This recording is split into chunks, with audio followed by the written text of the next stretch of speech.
If you could walk us from the 50s up to Mr. Aristide, then we can get moving. Oh, we have, we have. I think it's from 1957. Francois Duvalier, Dr. Duvalier, who really was at first responding to an army that had been trained by Woodrow Wilson's soldiers. In 1915, the U.S. occupied and stayed for almost 20 years. And during that time, killed a great many Haitians, murdered peasant farmers under the leadership of Charlemagne Peralta, executed him and displayed his body nailed to a cross, crucifixion style, publicly, and expropriated a great deal of land and turned it into plantations under American ownership in Haiti, and reformed an army that was brutal and used against Haiti's own peasantry. When Papa Doc came to power, he formed something that was even more brutal than the army that existed, the Tonton Macoutes. And he was succeeded some years later by his son, Jean-Claude. And then a string of despots, all of whom were subsidized and armed and trained by the United States, notwithstanding the human rights situations they had created in the country that were really quite awful. Aristide became the first democratically elected president in 1990, but was overthrown in a coup by the very soldiers that had been armed by the United States, and he then took up asylum first in Washington, and that's where I met him. This created, because he was displaced by these military tyrants, it created a great tide of refugees fleeing Haiti.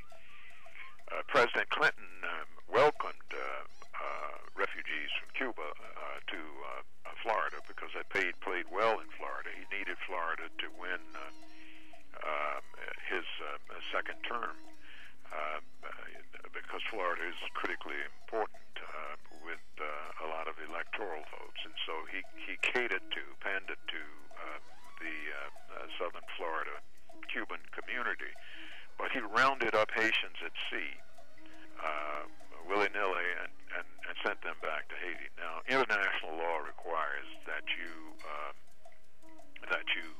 interview and screen people fleeing to distinguish political refugees from economic refugees. A political refugee is somebody fleeing with a well-founded fear for their lives. 5,000 Haitians had been killed by those people with arms in Haiti. And when Clinton sent these people back, the people who were the killers knew exactly who they were, and Clinton knew that these people were dying. I undertook a 28-day hunger strike to say that Clinton should treat Haitian refugees legally under international law, meet the requirements, and he also should treat them with the same concern and fairness that he was treating Cuban refugees, and that I would not eat until that were the case. And I was hospitalized in the 28th day, and he sent his deputy to see me and said if I would start to eat, he would start to screen the Haitian refugees. Well, he did that, and then the Guantanamo started to fill up with them, because the people that the Americans had armed were the people who were chasing Haitians into the sea. And so he knew that he couldn't find a place to put these people because he didn't want to put them in Florida. And hence, Aristide was brought back in October of '94. And then he was, of course, he completed a truncated term. And then Preval was the president for a term. Then in 2000, Aristide was overwhelmingly elected by 92% of the vote. Now, Mr. Robinson, if I could ask you, was the return of Aristide an admission of some kind by the powers that be over how popular he really was in Haiti? I don't think there's any question about it. There are all kinds of signs of that. The only and the most popular political figure in Haiti in the last 50 years. Nobody can command, whether one likes him or not. Nobody commands the kind of popular support that he does, and it is largely the support of the poor, because they knew and believed that he was working on behalf of them.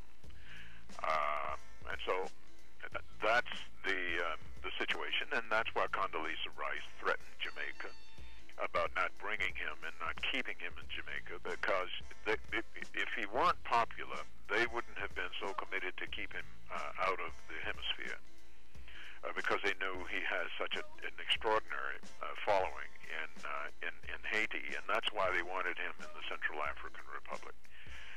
It's the most undemocratic behavior on the part of the Americans. If Aristide ran even now as an absentee candidate, he would win overwhelmingly. But the U.S. does everything it can to obstruct his return and to obstruct his further involvement in Haitian life. It's just an awful American chapter, and it won't end until black people in America, particularly, get better informed and get active like we had been during the anti-apartheid campaign, and understand the importance of the Haitian issue. It's so important to me, number one, because we owe Haiti. Without Haiti, we wouldn't have had, when we had the Emancipation Proclamation. Haiti sounded the death knell for slavery in the Western Hemisphere. It precipitated the freedom of millions of people in Latin America. It rebuked Europe, and it scared the hell out of slave owners in the United States. It was an extraordinary, strategic, breathtaking military feat pulled off by Toussaint Louverture, Jean-Jacques Dessalines, and all of those brave soldiers, and all of those who died for a cause. And they didn't die just for Haiti, they died for us all. And so we owe them a debt. And they have suffered because of what they did. That's right. And let me end on the actual coup itself. Now, maybe the most controversial part of your book is this conversation that took place between Ron Dellums and Secretary Powell. Could you explain what happened there? And maybe, as I suspect, I'm wondering, did Colin Powell intentionally mislead Ron Dellums, thinking that he might mislead others? I can only tell you what was said. I can't interpret why they said it, but I think you can pretty much gather from the exchange what was meant. Tavis Smiley was planning to go to Haiti on Sunday, the 29th of February, 2004. I had been talking to President Aristide early in the day on Saturday, the 28th, 2004, about the trip. And he and Mrs. Aristide were looking forward. Tavis was going on a plane with Tom Joyner and Cornel West, and they were going to do a turnaround, have the interview, which was to come just before an interview live was going to be conducted by George Stephanopoulos at the Palace. And so later that evening, I called Aristide home, and because I had just talked to them hours before, and a voice answered that was an American voice.